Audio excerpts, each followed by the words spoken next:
यदि वो शिक्षा प्राप्त करना चाहते हैं और हाई स्कूल तक, इंटर तक की शिक्षा निःशुल्क मेरे द्वारा उनको दी जाएगी। और यदि वो मेरे क्षेत्र के नहीं है, तब भी वो मुझसे संपर्क करें। किसी भी व्यक्ति के साथ किसी भी प्रकार का जाति को लेकर, रंग को लेकर, धर्म को लेकर, संप्रदाय को लेकर किसी प्रकार का भेदभाव न किया जाए। जो खुद है बेचारा किसी नेता फाइल हो रहा है, वो लगाता है कि लाखों जिलों की धड़कन वो युवा नेता है। लगना चाहिए कि वो भी हमारे उस दिल की धड़कन की तरह है, जिस दिल की धड़कन की तरह ब्राह्मण, क्षत्रिय और वैश्य है। नमस्कार, मैं हूं अभय कुमार पांडे और आप देख रहे हैं बस्ती न्यूज़ टाइम्स। आज उपस्थित हैं श्री राम प्रताप सिंह जी, जो करडी सेना के जिला अध्यक्ष हैं और सीनेट ग्लोबल पब्लिक स्कूल के निदेशक भी हैं। तमाम सामाजिक कार्यों में भी आपकी संलिप्तता रहती है। आइए इन्हीं से कुछ विशेष बातचीत करते हैं और जानने का प्रयास करते हैं कि किस विचारधारा के अंतर्गत आप कार्य कर रहे हैं, भविष्य को लेकर आपके क्या उद्देश्य हैं। सबसे पहले बहुत बहुत स्वागत है आपका। बहुत बहुत धन्यवाद भैया। पहले तो मैं आपका धन्यवाद देना चाहूंगा और आप सभी के दर्शकों का धन्यवाद देना चाहूंगा कि आप अपना व्यस्ततम समय निकाल कर, चाहे वो लोग मुझे देख रहे हैं, और आप अपना व्यस्ततम समय निकाल कर हमारे यहाँ उपस्थित पहला प्रश्न हम आपसे यह जानना चाहेंगे कि हैं। आपने करड़ी सेना में जो है एक जिम्मेदारी का पद आपको मिला है, हम्म। तो इस जिम्मेदारी को आप किस प्रकार देख रहे हैं और क्या उद्देश्य है आपके संगठन की? देखिए, करणी सेना भारत का सबसे बड़ा संगठन है। अगर हम संगठनों में रूप में बात करें तो प्रत्येक संगठन अपनी जात की मानसिकता को लेकर आगे चलते हैं। लेकिन करणी सेना के नाम के आगे ही सिर्फ राजपूत लगा हुआ है। बाकी यह संगठन राजस्थान से लेकर और भारत के अन्य कोनों में, चाहे गुजरात गुजरात से लेकर बंगाल तक, और चाहे कश्मीर से लेकर कन्याकुमारी तक, जहां भी ये संगठन है, इस संगठन का मुख्य काम गरीबों को, शोषितों को, पीड़ितों को, वंचितों को न्याय दिलाना, उनको मुख्य धारा से जोड़ना, और कैसे समाज का उत्थान हो सके, और सरकार की जो पॉलिसी है कि अंत्योदय, अंतिम व्यक्ति का उदय हो, अंतिम व्यक्ति तक हम पहुंचे और अंतिम व्यक्ति का कल्याण कर सके, यही हमारी भावना तमाम संगठन जो आज चल रहे हैं, जो अपने समाज में जो हैं, कुछ जातियों के आधार पे, कुछ धर्म के आधार पे कार्य कर रहे हैं है। और आपका जो संगठन है, हम्म। यह इसे किस प्रकार से देखता है? देखिए, सभी संगठनों का भारत का जो व्यक्त की आज़ादी है और भारत में जो संगठनात्मक चीज़ों को करने की आज़ादी हमको संविधान देता है, तो संविधान के आधार पर सभी व्यक्ति अपनी जाति की बात कर सकते हैं। लेकिन भारत के संविधान के प्रथम पन्ने पर यूँ कहा जाता है कि there is no discrimination on the basis of caste, creed, culture और रिलीजन। तो हमारा संगठन उसी चीज को लेकर कार्य करता है कि हम किसी भी व्यक्ति के साथ किसी भी प्रकार का जाति को लेकर, रंग को लेकर, धर्म को लेकर, संप्रदाय को लेकर किसी प्रकार का भेदभाव न किया जाए। सभी भारत की मुख्य धारा का अंग है। सबको जोड़ कर लेकर चलने की बात की जाए। यदि हम टुकड़ों टुकड़ों में एक दूसरे को टुकड़े टुकड़े में बांटते रहेंगे, तो वो दिन नजदीक आ जाएगा कि भारत के भी टुकड़े टुकड़े होने लगेंगे। एक लंबे समय से आप शिक्षा के क्षेत्र से जुड़े हुए हैं। जी। वर्तमान में जो शिक्षा व्यवस्था की स्थिति है, उसे आप किस प्रकार देखते हैं? देखिए, वर्तमान में शिक्षा की स्थिति, सरकार नई एजुकेशन पॉलिसीज ला रही है, तमाम बदलाव कर रही है।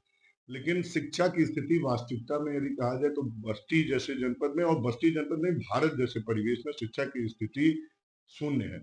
हम विश्व में 150 स्थान पे भी हमारे विश्व के किसी यूनिवर्सिटी में हमारे देश की यूनिवर्सिटी का नाम नहीं है।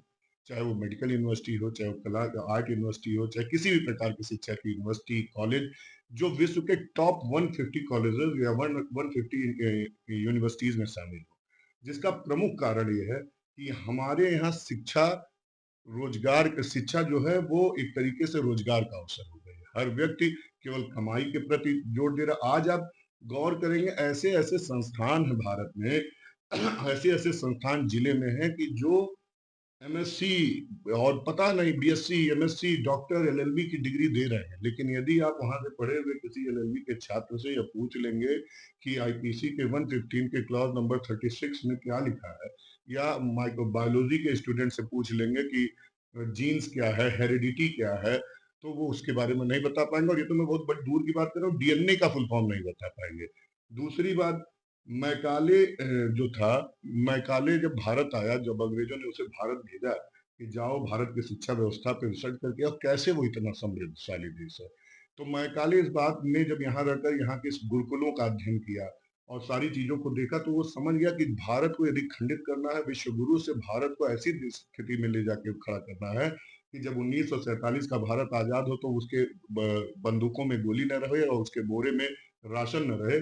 उसने सबसे पहला काम यहाँ के गुरुकुलों को तबाह करने का कार्य किया और जब से गुरुकुल तबाह हुए और नई शिक्षा नीति उसने लागू की, उस नई शिक्षा नीति के आधार पर उसने ये तय किया कि 1947 को भारत शारीरिक रूप से, अपनी भौगोलिक रूप से भले आज़ाद हो जाएगा, लेकिन मानसिक रूप से भारतीय हमेशा अंग्रेजों के गुलाम रहेंगे और यहाँ पर पैदा होने वाला व्यक्ति अंग्रेजों की सोच का होगा, जिसका उदाहरण प्रत्यक्ष रूप से आप देखते हैं।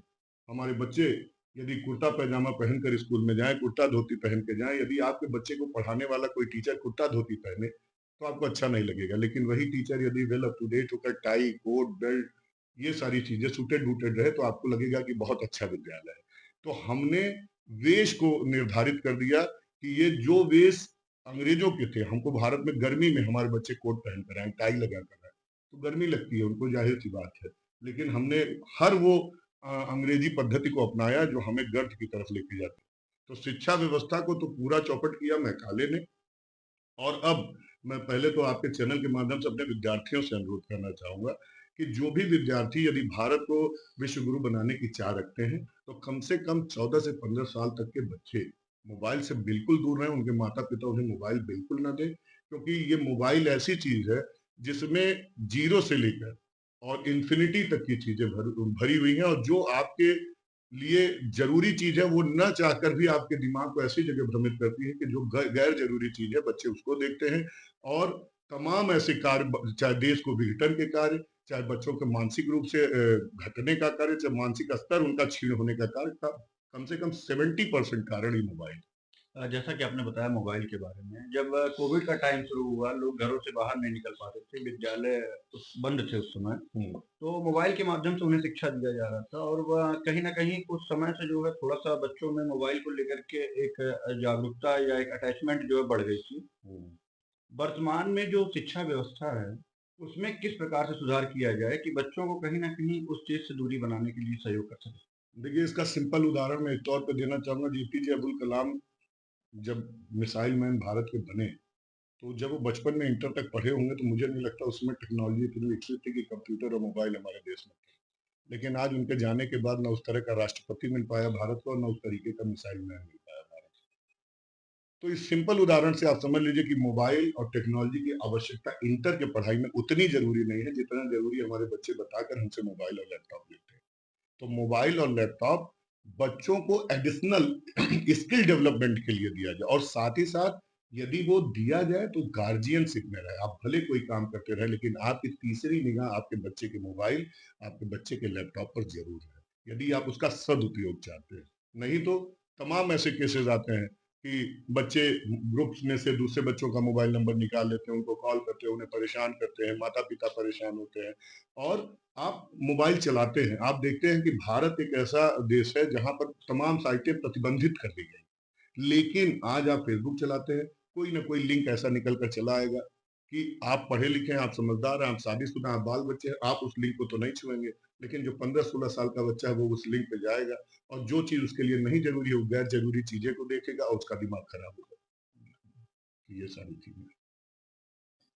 अभी आपने जैसे एक बात कही कि शिक्षा का जो वर्तमान स्तर है, जिस प्रकार की व्यवस्था है शिक्षा की, तो इसके सुधार के लिए हम क्या कर सकते हैं?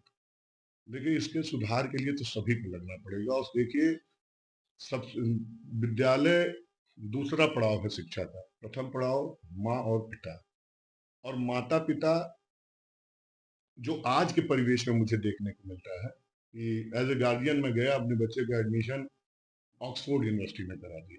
तो क्या ऑक्सफोर्ड यूनिवर्सिटी में बच्चे फेल नहीं होते हैं?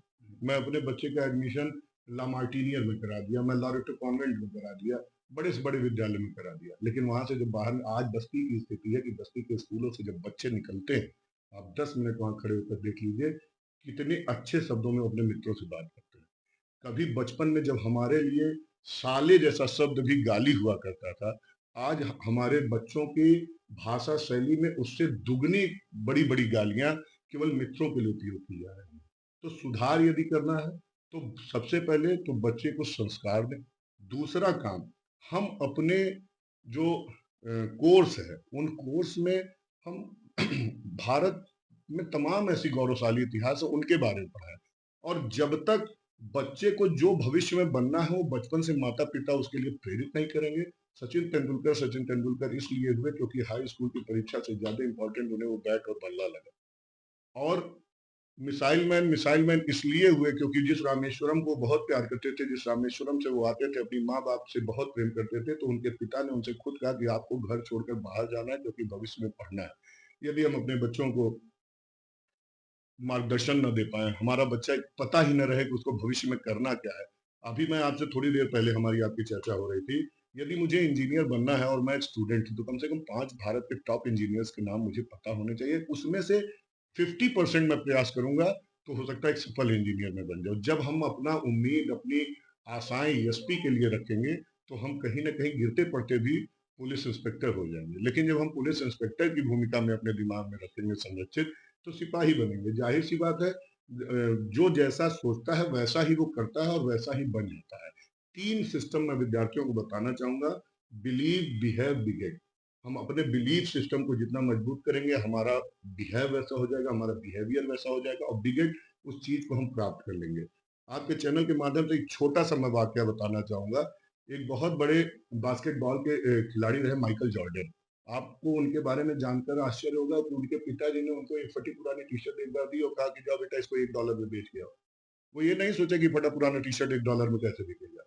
उन्होंने अपने बिलीफ सिस्टम को मजबूत बनाया, वो गए बाज़ार में उसको प्रेस किए, धुले, इस्त्री कराए, प्रयास किए, दिन भर घूमे, लास्ट में $1 में बिक गया। दूसरे दिन फिर फटी पुरानी टी-शर्ट देके कहे कि उसको जाओ $50 में बेच के आओ। हमारे उम्र का बच्चा रहेगा या हम आज के परिवेश का बच्चा रहेगा तो वो क्या सोचेगा, यार पापा पागल हो गए हैं क्या? $1 में भाई कल बेचा था, आज कह रहा है $50 में बेच के आओ। लेकिन वो लड़का गया, उस पे मिक्की माउस उस समय बहुत फेवरेट कार्टून हुआ करता था, उसकी पोस्टर चिपकाता है और अमीरों के बच्चे जिस विद्यालय पढ़ते हैं, उस विद्यालय के बाहर जाकर $50, $50, $50 चिल्लाना चालू करता है और एक बच्चे की जिद उस पे पड़ गई, आँख गड़ गई, उसके पिता से उसने जिद किया, उसके पिता ने अपने बच्चे की जिद रखने के लिए वो टी-शर्ट मिक्की माउस वाली $50 में खरीद बेच दी। तो बिलीफ सिस्टम था कि ऐसा नहीं है कि मैं कैसे कर पाऊँगा? इसको मुझे करना है और जब ये बिलीफ सिस्टम हमारे अंदर आ जाएगा तो हमारा बिहेवियर वैसे हो जाएगा और दुनिया की कोई ऐसी चीज नहीं है कि जो हम प्राप्त नहीं कर सकते। आप एक सीनियर सेकेंडरी स्कूल का संचालन कर रहे हैं, जो कि कहिए कि शिक्षा की एक नींव है। जी। तो आप किस प्रकार से देखते हैं कि जो बच्चों की यह नींव है, आप किस प्रकार से उसे मजबूत करते हैं? किस प्रकार से कुछ ऐसा करने का प्रयास करते हैं कि बच्चों में एक अच्छा डेवलपमेंट जाए और उनके विकास की तरफ योगदान दें? सबसे पहले तो बच्चों को यदि मानसिक रूप से और शारीरिक रूप से और साथ ही साथ उनके अंदर देशभक्ति की भावना को ओत-प्रोत करना है, तो बचपन से ही उनका जो लालन-पालन होना चाहिए, वो इस तरीके का होना चाहिए कि केवल मानसिकता उनकी न रहे भारतीय की। वो उसी सेना के सैनिक की भांति कार्य करे, जैसे सेना का सैनिक भारत पे मर-मिटने के लिए तैयार रहता है। उसी प्रकार से वो बच्चा सर्वप्रथम तो अपने पढ़ाई के लिए, दूसरा अपने सम्मान के लिए, तीसरा अपने माता-पिता के लिए, चौथा इस देश के लिए और समाज के लिए अपनी ज़िम्मेदारी को बचपन से ही सुनिश्चित करें। भई ये बड़ी-बड़ी बातें हम nursery, LKG, UKG, first, second, third के बच्चों से नहीं कर सकते हैं। उनको अभी हमको जोड़ना, घटाना, गुणा, भाग, इंग्लिश, हिंदी यही सुदृढ़ करना है। लेकिन जब बच्चा कक्षा 5 पास करे, तो कम से कम समसामयिक गतिविधियों पे उसकी नज़र है। आप हमारे विद्यालय में कभी भी आएँगे तो हम लोग डेली ये प्रयास करते हैं कि ये भारत का ये जो गौरवशाली इतिहास है, इस 365 दिन में कोई पैदा होता है, कोई मरता है। ये 365 दिन में कुछ न कुछ संविधान में संशोधन हुए रहते हैं, चाहे कोई न कोई नए कानून बनते हैं, चाहे कोई ऐतिहासिक घटनाएँ हुई रहती हैं। यदि हम उनको बच्चों को बताएँ, तो साल में 365 प्रश्न यदि हम उनको याद कराते हैं जीके के, तो अगर 100 भी उसको याद हो गया और उस प्रतियोगी परीक्षा में बैठने पर अब वो एक वो अगर उसके काम आ गए तो जीवन भर उस विद्यालय का ऋणी रहेगा। अभी आपने केबीसी का एक शो देखा होगा, एक बच्चा उसमें आया था जो बड़ा चर्चित हुआ, जो बार-बार अमिताभ बच्चन उससे कोई प्रश्न पूछते थे तो ऑप्शन नहीं जानना चाहता, तो तुरंत उसका आंसर बताता था। और वो किस तरीके से बात कर रहा था, उस बच्चे की बड़ी बेइज्जती हुई, एक सिंपल छोटे से क्वेश्चन में वो उस शो से बाहर हो गया। लेकिन जितनी चर्चा उसके प्रश्न उत्तर देने के तरीके पे नहीं हुई, उसकी भाषा शैली पे हुई। जैसे हमारे बच्चे आजकल हम बच्चों के प्रेम में इतने बह जाते हैं, आज आपकी हिम्मत नहीं होगी कि आप अपने पिताजी के पास बैठ जाएँ। हमारी हिम्मत नहीं होगी हम अपने पिताजी से कह दें पापा तुम ये ले आना। लेकिन हम बच्चे का लालन-पालन आज के कल्चर में भी करें, हमारा बच्चा हमको तुम कहेगा, मम्मी को तुम कहेगा। तो जब उसके अंदर भई हम हिंदी कल्चर से आते हैं, हम हमारी संस्कृति हिंदू की है।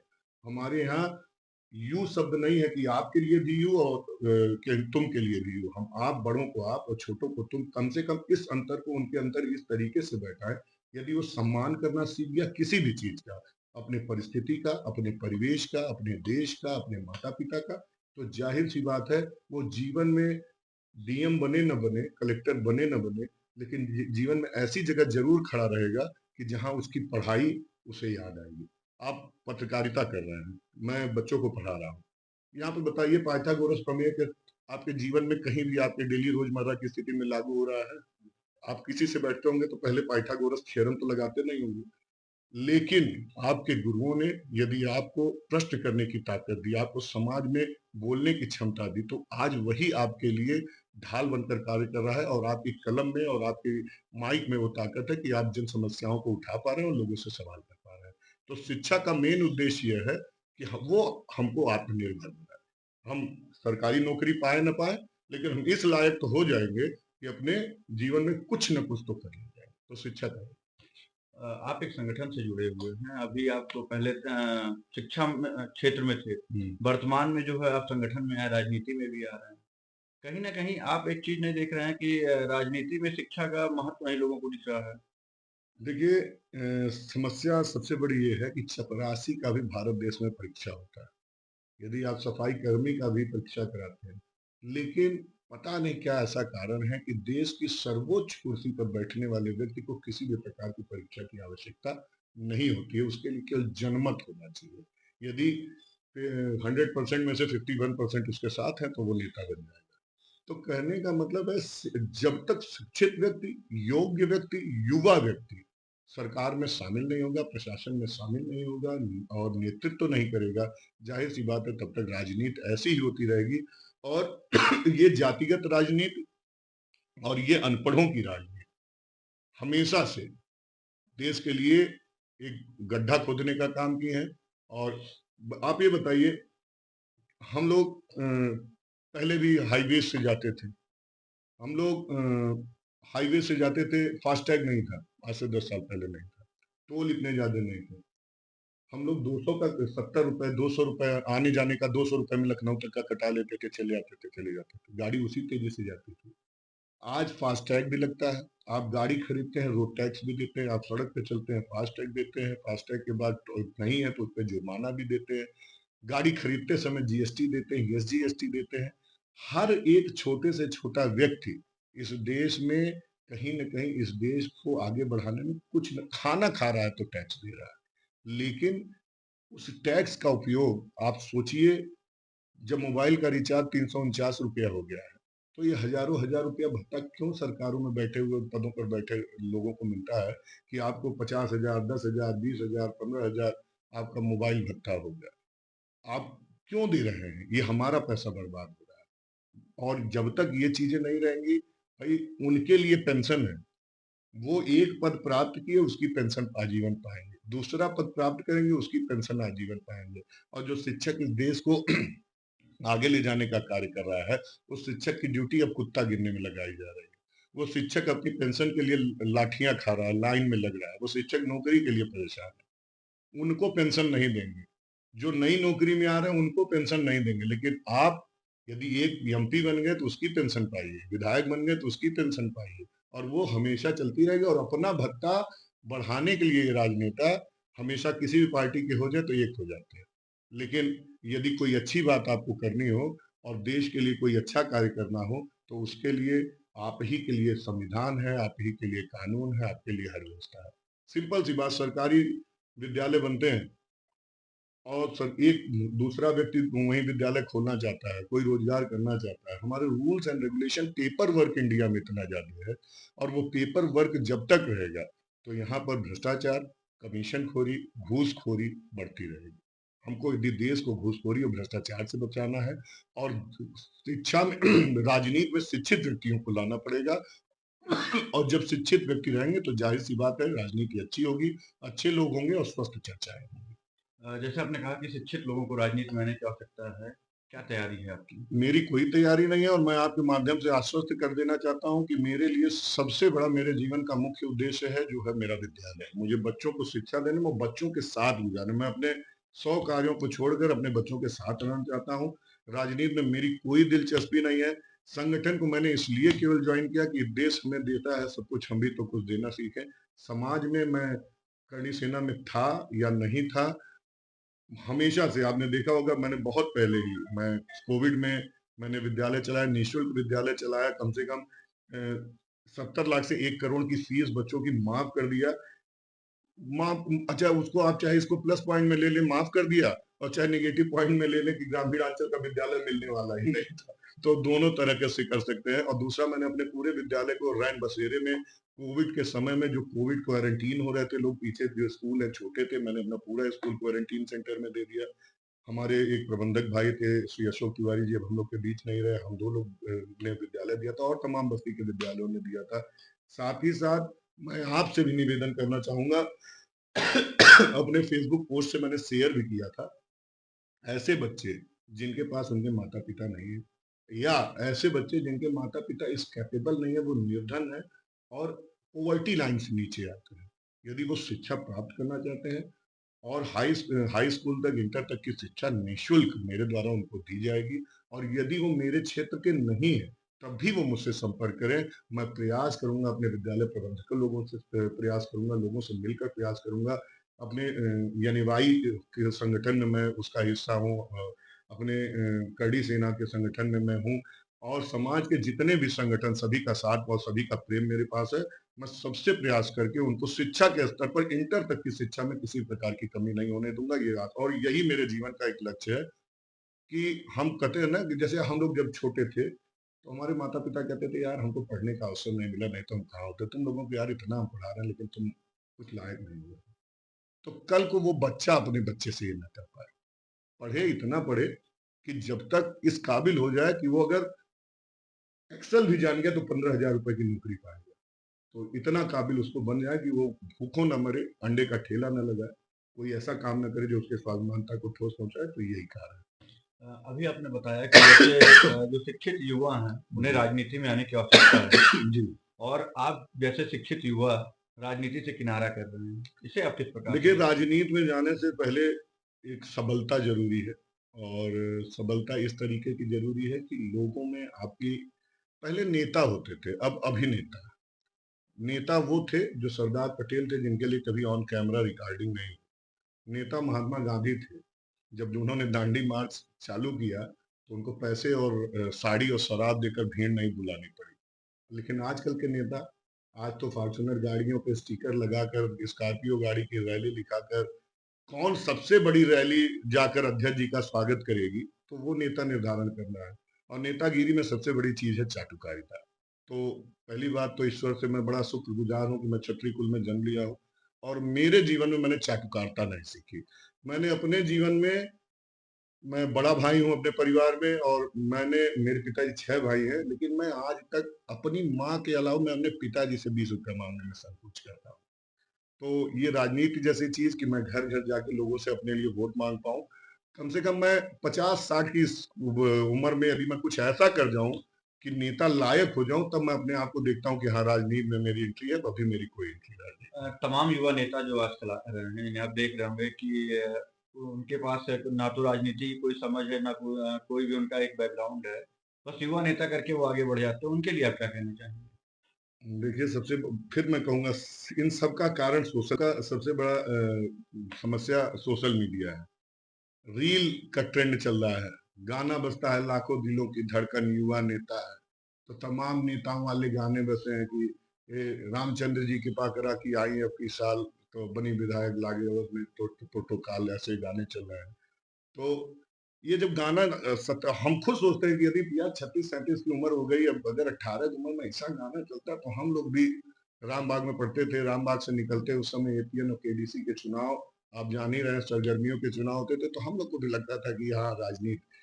लेकिन राजनीति में जिस तरीके से राजनीति में मैंने अपने लोगों का गला काट के किस तरीके से देखा, और युवा वर्ग जो है, युवा वर्ग यदि राजनीति करना चाहता है तो पहले अपने आप को इस कैपेबल बनाए, कि गली-गली जाकर उसको पत्तल न चाटनी पड़े, गली-गली जाकर कमरे की राजनीति आप 40 या 50 रुपए में कुर्ते की मार लगाकर जो बाहर इज्जतदार बन के घूमते हैं, कमरों में अपनी ऊपर तमाम छींटा-कसी अपने ही नेता जिसके लिए आप लगाते हैं कि आज इनका सानिध्य प्राप्त हुआ, वो कैसा सानिध्य कमरे के अंदर देखते हैं, ये मैंने देखा है।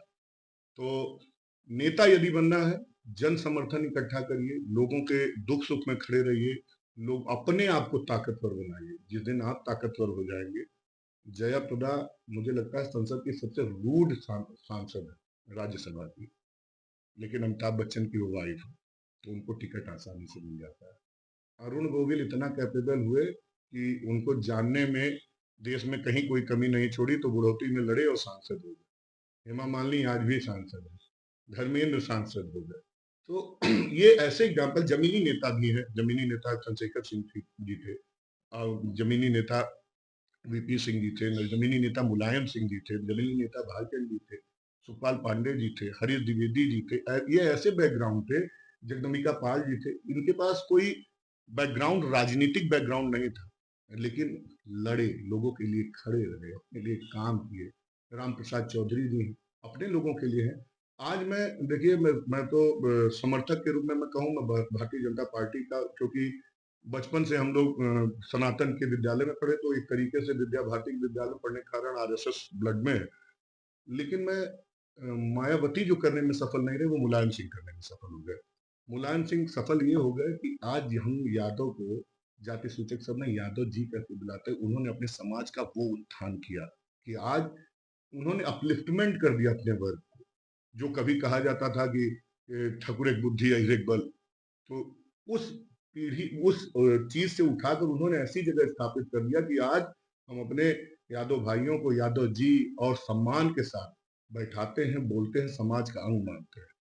कोई उनके साथ भेदभाव वाली बात नहीं की जाती। मायावती और काशीराम वो करने में असफल रहे, और आज भी।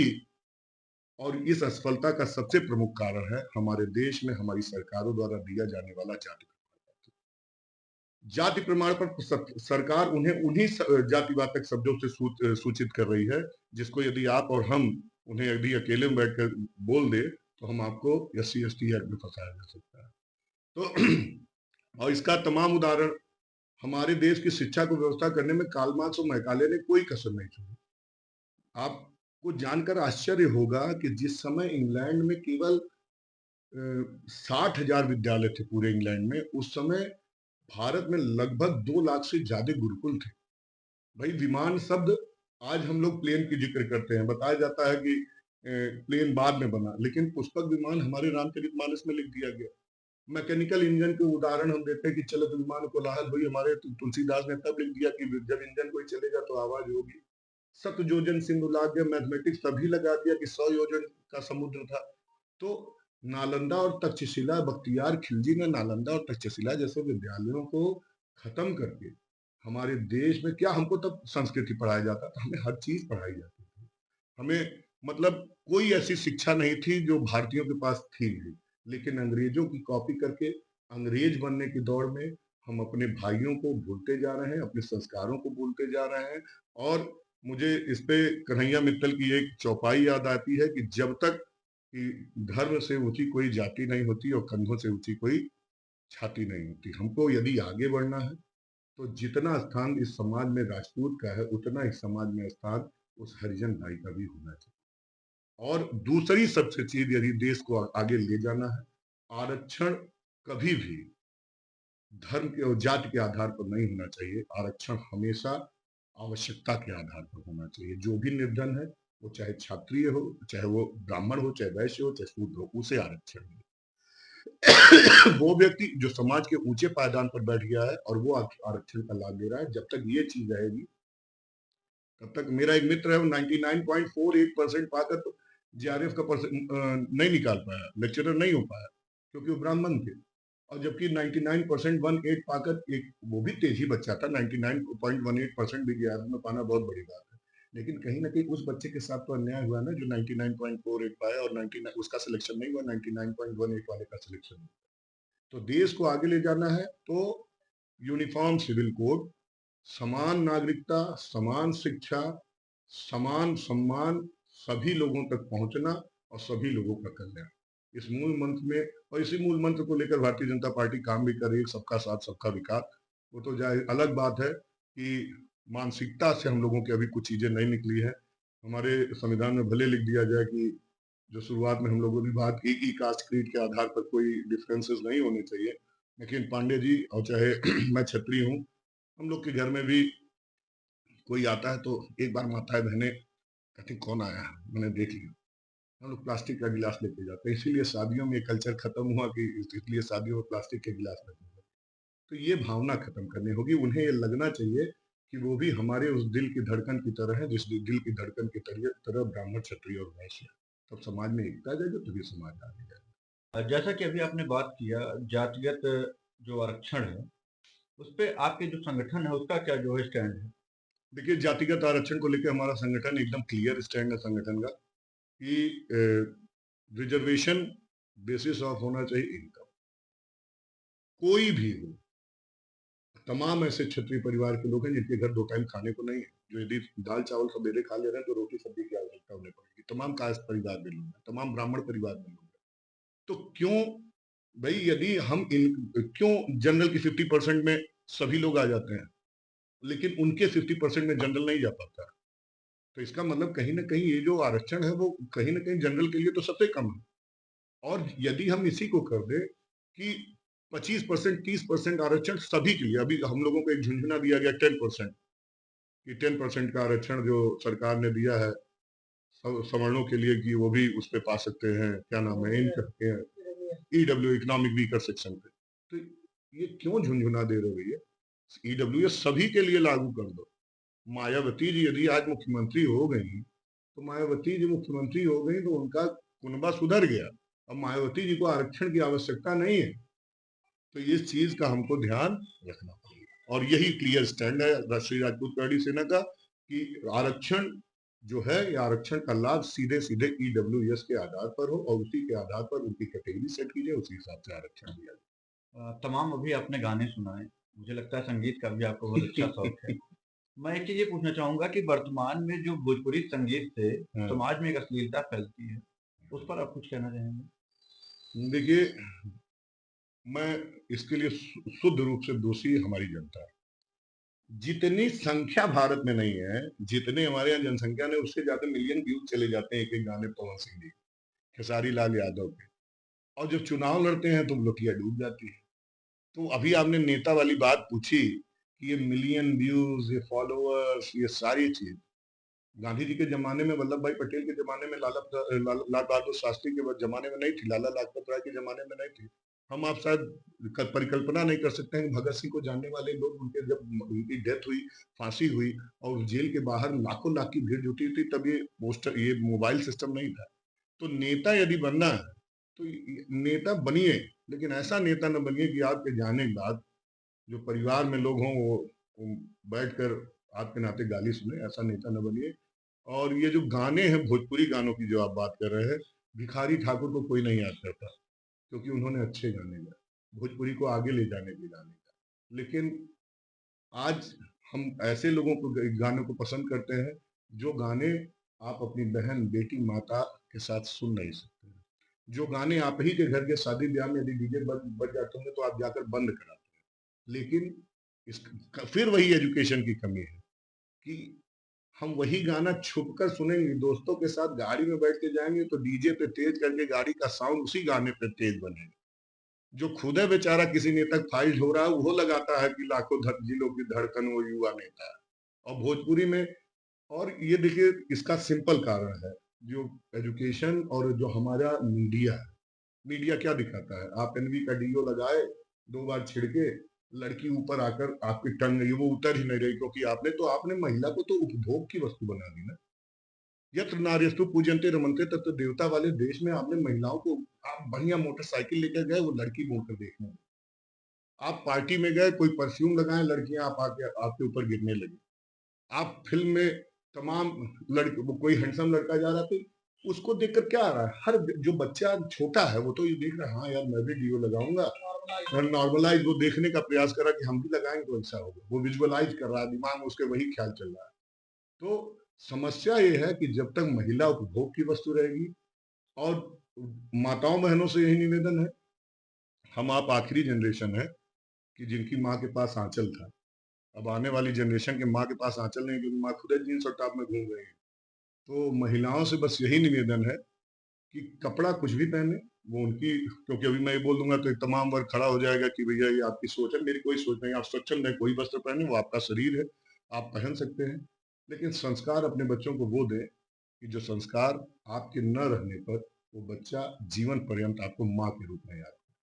तो ये सबसे बड़ा, और यही, जहाँ तक महिलाएं पुरुष जब अपनी सहभागिता समाज में सुनिश्चित करेंगे, और ऐसे मीडियाज जो टीआरपी बटोरने के लिए महिलाओं को उपभोग उपभोग का सामान बताते हैं, और पुरुषों को एक अलग लेवल पे अपना ऑरा सेट करने की बात करते हैं, ऐसे मीडिया से दूर रहने का कार्य करूंगा। समाज में अलगाव की बात से लोग दूर रहें, एक होकर चलें, और शिक्षित रहें, संगठित रहें, यही संदेश देना चाहूंगा। बस्ती के युवाओं के लिए कोई एक विशेष संदेश आपके द्वारा? बस्ती के युवाओं के लिए पहले भी संदेश दिया था, और आज भी आपके माध्यम से यही संदेश देना चाहूंगा कि जो भी बस्ती जनपद के युवा हैं, वो यूटिलाइज न हो। यूटिलाइज, आज तमाम ऐसे हम लोगों ने अपने साथियों को खो दिया।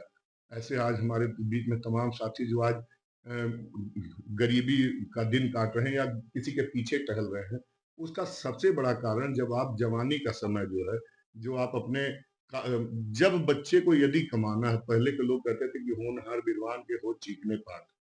यदि हम 25 साल, 23 साल, 24 साल की उम्र में अपनी आजीविका नहीं सेट कर पा रहे हैं, और उस समय से लेकर 35 साल, 40, 35, 36 साल की उम्र तक हम किसी के पीछे घूम रहे हैं, केवल ग्लैमर के पीछे भाग रहे हैं, अपने परिवार को दरकिनार कर रहे हैं, किसी की गाड़ी में लटक बनकर नेता अपने आप को समझ रहे हैं, और अपने आप को मजबूत न करके अपने आप को खाली, क्या नाम है, एक ग्लैमराइज, हम केवल रील और रियल की दुनिया को पहचाने। रील की दुनिया अलग है, वास्तविक दुनिया अलग है। जिस दिन वास्तविक दुनिया आपकी रील की दुनिया के बराबर हो जाएगी, आपको रील बनाने की जरूरत नहीं पड़ेगी, आपकी रील लोग बनाएंगे। तो रील और रियल का अंतर बस्ती के युवा समझें, नेताओं के पीछे घूमना बंद करें, खुद के नेतृत्व की क्षमता का विकास करें, अपने परिवार का नेतृत्व करें, खुद समाज का नेतृत्व हो जाएगा। यही आपके लिए सब। जैसा कि आप शिक्षा के क्षेत्र से जुड़े हुए हैं, कुछ ऐसी पुस्तकें हैं जो आप युवाओं को मतलब बताएं कि वो आज के समय में उसको पढ़ें, इससे उनका ज्ञान बढ़े? शिक्षा के क्षेत्र में तो सबसे पहले मैं, क्योंकि विद्या मंदिर का छात्र है, यदि आपको पढ़ना है तो आप रामधारी सिंह दिनकर को पढ़ें, आपको पढ़ना है तो मुंशी प्रेमचंद को पढ़ें, आपको पढ़ना है तो सुभद्रा कुमारी चौहान को पढ़ें।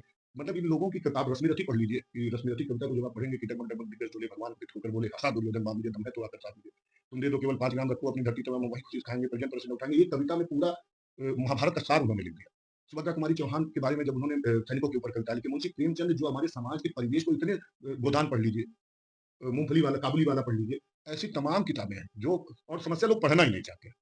भाई यदि हमको भगत सिंह के बारे में जानना है, या देश के युवा को ये लगाना है कि यार 21 वर्ष के युवा से आप क्या सोच सकते हैं, वो अपने में प्रसन्न है, वो अपने ऑरा में, अपने प्रेम प्रसंग में, अपने तमाम दोस्तों के साथ घूमने टहलने में। लेकिन वो व्यक्ति जो 23 वर्ष के समय में, जिसने अपने पिता को एक पत्र लिख दिया, मेरी दुल्हन आ जाती, कैसे लोग रहे होंगे कि 23 वर्ष के समय में जाकर सैंडल से भिड़ गया, बम उठाकर संसद में मार दिया, जिसको अंग्रेज आज के समय में भारत का पहला आतंकवाद घोषित करते हैं कि इन लोग, लेकिन वो आतंकवादी इन्होंने इसलिए उन्होंने बम वहां फेंका कि वो अंग्रेजों की बहरे कानों को सुनाना चाहते थे। उनकी आइडियोलॉजी को पढ़ना पड़ेगा। आज पीएनबी इतना बड़ा बैंक है तो लाला लाजपत राय की देन है, क्योंकि उन लोगों ने काम किया।